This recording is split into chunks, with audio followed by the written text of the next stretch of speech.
Hai guys, kali ini kita berdiskusi dan bercerita mengenai dengan kemelut politik kepimpinan negara hari ini. Dan hari ini sebenarnya Malaysia sudah bercelaru, di antara sebabnya ialah kerana UMNO itu telah menarik sokongan ke atas PPBM di Kuala Lumpur, dan PPBM juga sentiasa mencari dalih dan hela untuk mempertahankan kepimpinan mereka, iaitu Perdana Menteri Muhyiddin Yassin yang sekarang ini telah pun kehilangan majoriti. Dan di dalam suasana politik tersebut wujud satu pandangan baru daripada kalangan kumpulan profesional, iaitu seperti seorang penalisis politik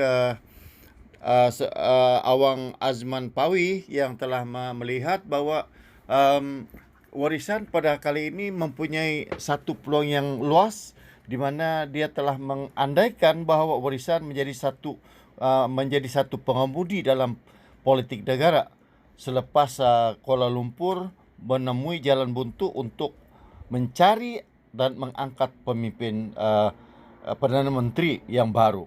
Di kalangan mereka di Kuala Lumpur seperti UMNO juga mempunyai calon Perdana Menteri, PPBM sudah tentu mempertahankan, PS juga mempunyai calon mereka sendiri, dan lain-lain individu juga ada yang berhasrat untuk mengetengahkan diri untuk menjadi Perdana Menteri. Sama ada ia Perdana Menteri interim atau sebaliknya, namun ia tetap menjadi satu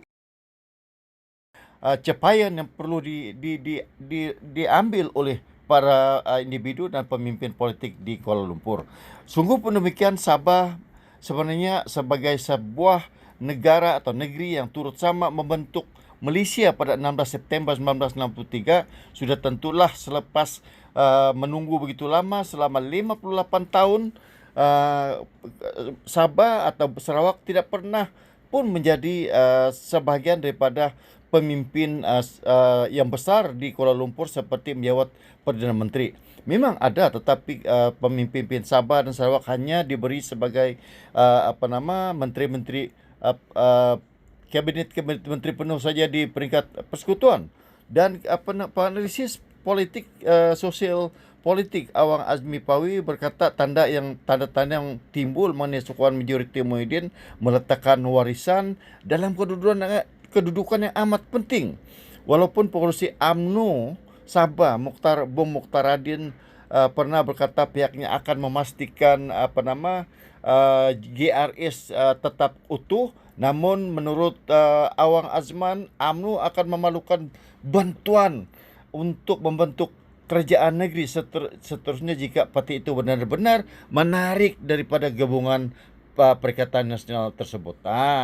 Jadi memang kita tidak nafikan Datuk Bom Mokhtar sendiri telah pun juga mengwar-warkan kepada rakan-rakan beliau bahawa Datuk Seri Sepi memang menjadi pilihan utama, sementara seorang pemimpin senior daripada warisan pula dia sendiri sebut dan highlight kepada kawan-kawan dia dan rakan-rakan yang akhirnya sampai kepada kita bahawa seorang pemimpin warisan akan menjadi ketua menteri selepas runtuhnya GRS di Sabah. Jadi peluang ini adalah peluang keemasan bagi Sabah, dan Sarawak mestilah bersatu hati untuk mencapai cita-cita dan harapan selepas 58 tahun menunggu dan bersama-sama membentuk Malaysia secara equal partner.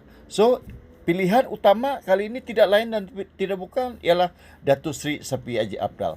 Kalau para penganalisis politik seperti Awang Azman Pawi dan juga Dr.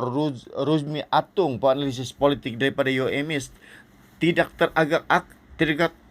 teragak-agak memberikan pandangan bahawa sosok utama yang menjadi pilihan Perdana Menteri Malaysia kali ini ialah Datuk Seri Haji Sepi Haji Abdal. So kalau mereka ini, para cadik pandai, pencendikawan, penganalisis politik dan para pakar yang melihat dengan secara meluas, boleh mengatakan bahawa peluang warisan melalui Sepi Abdal itu sangat luas, maka kita berharap juga rakyat Sabah dan Sarawak, khususnya rakan-rakan di Semenanjung, bersama-sama untuk memangkin pandangan mereka ini sebagai satu usaha penghormatan atau menghormati gabungan yang bersama membentuk Malaysia itu pada 16 September 1963, di mana Sabah, Sarawak, Melaya adalah sebagai rakan kongsi dalam pembentukan tersebut. So harap kali ini berilah peluang, berilah penghormatan yang setinggi-tingginya kepada Sabah dan Sarawak untuk menjadi Perdana Menteri Malaysia. Dan kita tidak boleh lagi bercakap bahawa ini semua angan-angan, tetapi ini adalah satu kenyataan yang mesti kita pertahankan, dan ini juga adalah peluang keemasan untuk kita sama-sama menjadi satu kerajaan unity di peringkat nasional.